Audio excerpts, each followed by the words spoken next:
The famous book by Adolf Hitler, Mein Kampf, is quite clearly Nazi propaganda. Nazi propaganda is unconstitutional under German law, therefore Mein Kampf is banned in Germany. Right? Wrong.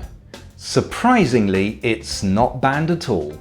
In 1979, the Federal Court ruled that because Mein Kampf predates the current German constitution, it cannot have been directed against the current German constitution.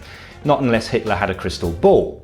Therefore, it is not unconstitutional and cannot be banned as such. This means that you can own a copy, you can buy a copy, you can even sell a copy, even if it's got a swastika on the front. You might not want to proudly display it in your home if you don't want visitors to think that you're a Nazi, but there's no legal reason you can't. Not that you necessarily want to. People who have read it will typically describe it as mostly quite boring. It was originally published in 2 volumes, the first in 1925 and the second in 1926. Hitler wrote the first volume mostly when he was in prison for his part in the failed putsch of 1920.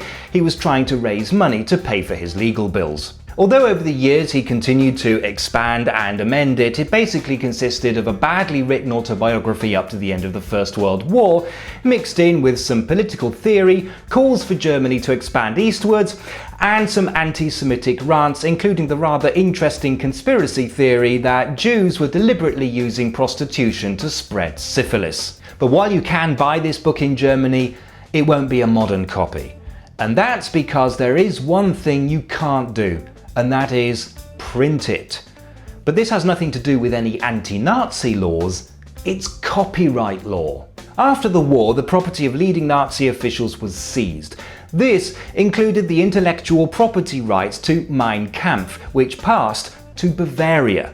So if you want to print a copy in Germany, you first have to get the permission of the Bavarian state government, and so far, Bavaria has always refused. That's about to change though, because under German law, the copyright term expires 70 years after the death of the author. Hitler died in 1945, and so Bavaria is due to lose the copyright at the end of 2015. The Institute of Contemporary History has been trying for years now to persuade Bavaria to agree to the publication of annotated copies before the copyright expires and before the uncontrolled publication of copies that could be used for propaganda. Supporters of this idea point out that the entire text of Mein Kampf is already freely available on the internet. Not only that, but none of Hitler's other writings or speeches are restricted in any way, and many of them are far worse than Mein Kampf. Bavaria, though, has stuck to its line, saying that allowing publication now would be sending the wrong message. So the Institute has said that it's working on an annotated edition anyway, and this will be available as soon as possible in January 2016. Remember, you can always send me a postcard at this address. You can also find me elsewhere on the web. Visit Rewboss.com to find out how.